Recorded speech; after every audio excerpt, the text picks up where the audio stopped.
कौन सोच सकता था कि बचपन में घर घर जाकर अनाज मांगने वाला लड़का जो 10वीं कक्षा में फेल हो गया था, जिसके पास खुद एक रुपया नहीं था, वह आज 50 करोड़ की कंपनी का मालिक है और उनकी कंपनी की वजह से हजारों लोगों के घर का चूल्हा जलता है। घनघोर गरीबी से निकलकर आज अपना करोड़ों का साम्राज्य स्थापित करने वाले इस शख्स की जिंदगी की कहानी आज की युवा पीढ़ी के लिए प्रेरणा स्रोत रहेगी।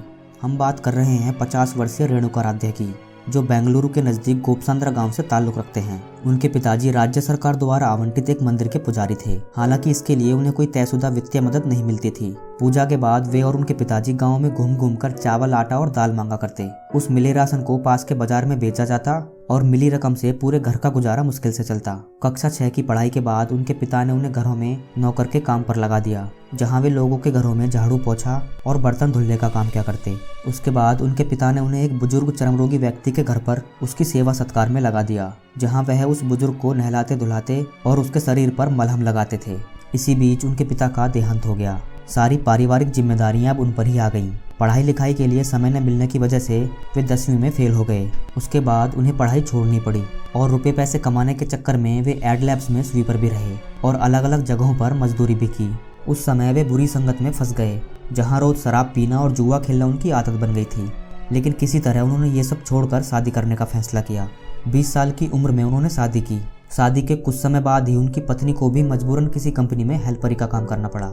जिंदगी की इस मुसीबतों भरी राह में उन्हें न जाने कैसे कैसे काम करने पड़े, जैसे प्लास्टिक बनाने के कारखाने में और श्याम सुंदर ट्रेडिंग कंपनी में एक मजदूर की हैसियत से, सिर्फ 600 रुपए के लिए एक सिक्योरिटी गार्ड के रूप में और सिर्फ 15 रुपए प्रति पेड़ के लिए नारियल के पेड़ पर चढ़ने वाले एक माली के रूप में।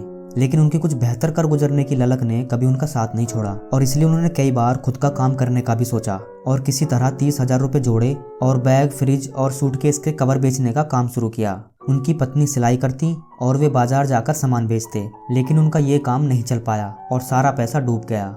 वो कहते हैं ना कि जब तक असफलता के कांटे पैरों में नहीं चुभते तब तक सफलता के फूल खिल ही नहीं सकते। इसलिए व्यक्ति असफल होने पर नहीं हारता, बल्कि हारता तो तब है जब वह सफलता को प्राप्त करने के लिए प्रयास करना ही बंद कर देता है। अधिकांश लोग असफल होने पर स्वयं को निराशावादी बना लेते हैं, लेकिन जो व्यक्ति अंधेरे पथ में भी स्वयं दीपक बनकर अपनी राह तलाश लेता है, वास्तव में वही इंसान सफल और कर्मठ है। रेणुका के जीवन ने तब जाकर करवट ली जब उन्होंने सब कुछ छोड़कर एक ड्राइवर बनने का फैसला किया, लेकिन उनके पास ड्राइवरी सीखने के भी पैसे नहीं थे। अपनी शादी की अंगूठी गिरवी रखकर उन्होंने ड्राइविंग लाइसेंस प्राप्त किया। उसके बाद उन्हें ड्राइवर का जॉब मिला, लेकिन किस्मत उनके हाथों से एक एक्सीडेंट हो गया और उन्हें नौकरी से निकाल दिया गया। उसके बाद उन्होंने हॉस्पिटल में डेड बॉडी के ट्रांसपोर्टेशन का काम 4 साल तक किया, लेकिन पैसे कम मिलने की वजह से उन्होंने दूसरी कंपनी में काम करने का सोचा, जहां विदेशी पर्यटकों को टूर पर ले जाना होता। विदेशी पर्यटक इन्हें डॉलर में टिप भी देते। रेणुका इन पैसों को जमा करने लगे और इन्हीं जमा पैसों और पत्नी के पीएफ से 2001 में एक पुरानी इंडिका कार खरीदी और फिर उसकी कमाई से 1.5 साल के भीतर ही दूसरी गाड़ी खरीद ली। धीरे धीरे 2006 तक उनके पास 5 गाड़ियां हो चुकी थी और खुद की सिटी सफारी नाम से कंपनी भी शुरू कर ली। लेकिन कुछ बड़ा करने की चाहत अभी पूरी कहाँ हुई थी।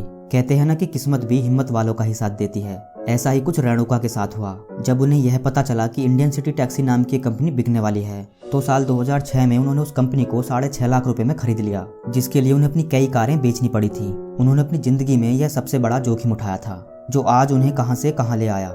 उसके बाद उन्होंने अपनी कंपनी का नाम प्रवासी कैब्स प्राइवेट लिमिटेड रखा, जिसकी आज अलग ही विश्वसनीयता है।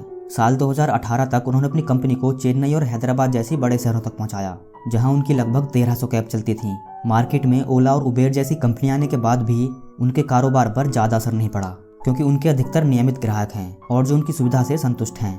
दोस्तों, मेहनत और संघर्ष के दम पर कुछ भी हासिल किया जा सकता है। कभी घर घर भीख मांगने वाला बच्चा, बाद में मजदूरी और मामूली सिक्योरिटी गार्ड की नौकरी, और आज की तारीख में 500 करोड़ की कंपनी का मालिक, जो खुद 23 लाख की गाड़ी से चलता है। दोस्तों, संसार के 2 मार्ग हैं, एक में जीत तो दूसरे में हार, एक में खुशी है तो दूसरे में दुख। ऐसे ही जीवन भी 2 बातों पर आधारित है, सफलता और असफलता। यदि आप किसी सफल इंसान की सफलता का राज देखेंगे तो आप उसके इतिहास को उठाकर देख लें। इतिहास गवाह होगा कि वह व्यक्ति सफल होने के लिए कई बार असफलता की राहों से गुजरा होगा। जीवन में सफलता घबराकर, डरकर, भागकर या किसी दूसरे के द्वारा नहीं पाई जाती। सफलता तो आपके मजबूत इरादों, आपके साहस और अपने आप पर विश्वास करके ही पाई जाती है।